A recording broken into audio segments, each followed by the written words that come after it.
Ayon kay 3 Division World Champion Emmanuel Baquero Navarrete, masaya umano siya sa tagumpay ni WBA Super Lightweight World Champion Isaac Pitbull Cruz.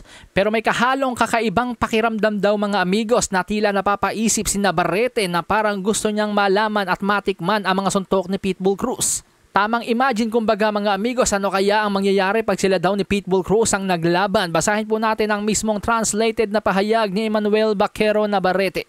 Maybe feel an attack or a blow from the Pitbull at that moment. Maybe it sounds ugly or strange, but I would have really liked to be able to feel one of those blows, to really know what I was watching on television.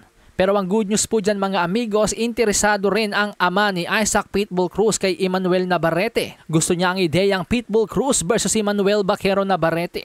Pero sa likod ng pagnanais ni Navarrete makalaban ng kapwa kababayan, ito po ay hamon ng may respeto, hindi po hamon na pabalagbag tulad ng gawain ng ibang boksingero.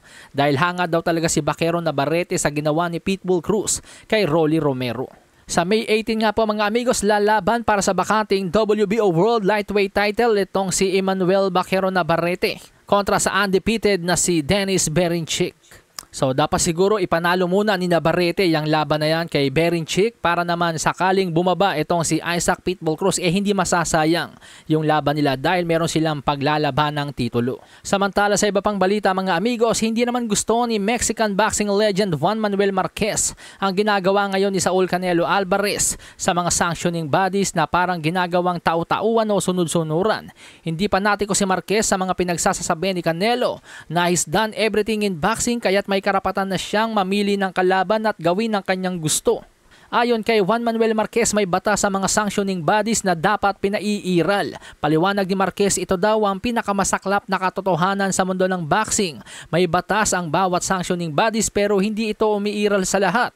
Katulad nga niyan sa sitwasyon ni Canelo, kahit ayaw labanan yung mandatory, hindi matanggal-tanggalan ng belt.